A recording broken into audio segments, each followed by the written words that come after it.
que je peux continuer à faire du sport ou est-ce que ça va aggraver mes problèmes de genoux? Donc c'est une dame qui a fait une radio sur les deux genoux. Les deux ont de l'arthrose, mais il n'y en a qu'un seul qui est tout enflé. Et lorsqu'elle fait une écho, évidemment, il y a de l'eau à l'intérieur. Le genou qui lui fait mal, c'est celui qui est enflé. Elle a du mal à plier son genou.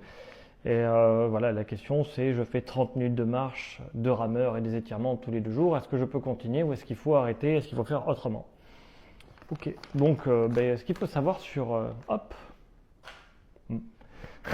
Ce qu'il faut savoir sur l'arthrose, c'est que voilà, ça ne fait pas forcément mal, hein. Une fois qu'on a eu de l'arthrose, on voit toujours une image moche, entre guillemets, à la radio, à l'IRM, à ce que tu veux. Ce qui compte vraiment, c'est la capacité de faire les choses. Donc ton genou, là, s'il gonfle, il va falloir commencer par du pompage pour enlever la pression qu'a dans le genou et avoir moins mal. Mais si à chaque fois que tu fais du sport, ça revient, dis-toi que, à mon avis, c'est plutôt le rameur. Et que, au contraire, si dans la vie de tous les jours, ton genou il gonfle, ce sera plutôt la marche le problème. Dans le cas de la marche, il faut changer la posture et il faudra faire des étirements. Étirement du dos en rotation, normalement un étirement que je montre souvent.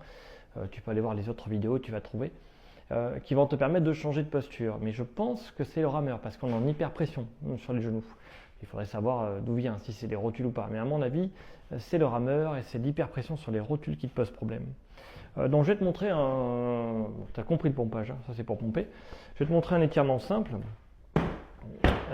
qu'il faut faire. Donc là, je vais te montrer comme ça, mais c'est le samouraï. Hein. Je le montre à plein d'endroits différents. J'espère que je suis encore dans le cadre et que mon micro fonctionne. C'est un nouveau micro à fil. J'essaie d'en commander en Bluetooth, mais je me suis trompé.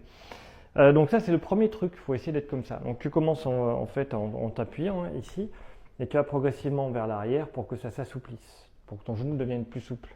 Tu peux mettre un coussin sous les genoux si c'est trop difficile. Il faut tenir 45 secondes. C'est le minimum pour que ça ait une efficacité.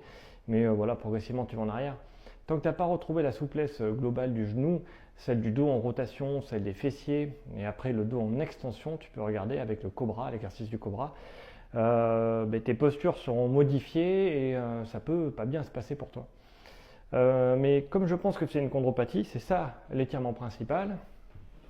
Et le deuxième, ça va être celui-là. On va faire comme ça. Voilà. Tu prends un truc sans les écrous parce que ça peut faire mal au dos, un mur par exemple. Je vais faire comme si je ne sentais pas les écrous. Hein. Ça va piquer. Et là, tu vois, je fléchis ici. Donc les genoux, ils sont écartés un peu plus à la largeur des épaules, les pieds vers l'extérieur. Tu ne te prends pas la tête. Hein. Tu as la position où tu es le plus confortable. Tu fais juste ça en écartant les pieds. Tu vas tomber dans la meilleure position sans réfléchir. Il ne faut pas chercher à être dans l'axe. Tu vas te flinguer les genoux. C'est pas bon. Hein. Et là, tu vas pas être ici. Hein. Tu vas, hop, 60 degrés à peu près là. Les jambes bien droites. Et puis là, j'attends. Et c'est tout. Voilà. Et ça va t'aider pour les chondropathies, les problèmes de rotule. Et à vraiment essayer que le quadriceps contrôle l'axation de la rotule. Ça et le samouraï pour retrouver la souplesse, à mon avis, c'est les deux premiers trucs que tu dois faire. Dis-toi que ton genou il gonfle et il faut que tant qu'il gonfle, tu évites l'activité qu'il fasse gonfler pour que justement ça cicatrise. C'est comme si tu prenais une pièce de monnaie, tu frottes comme ça contre le bras, si tu continues à frotter, tu vas faire un trou. Et ça va continuer à émettre de l'eau avec le trou, ça va saigner.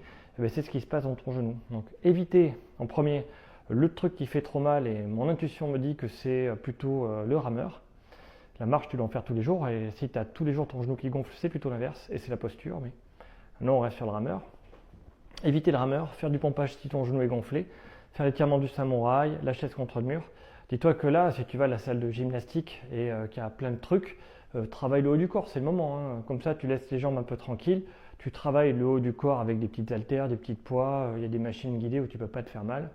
Ça va te permettre de remplacer le rameur et la marche pour quand même dépenser l'énergie le temps que ton genou est guérisse. Après, tu pourras reprendre progressivement. Mais le rameur, si c'est ça qui te fait mal, il y a plein de trucs sympas à la place.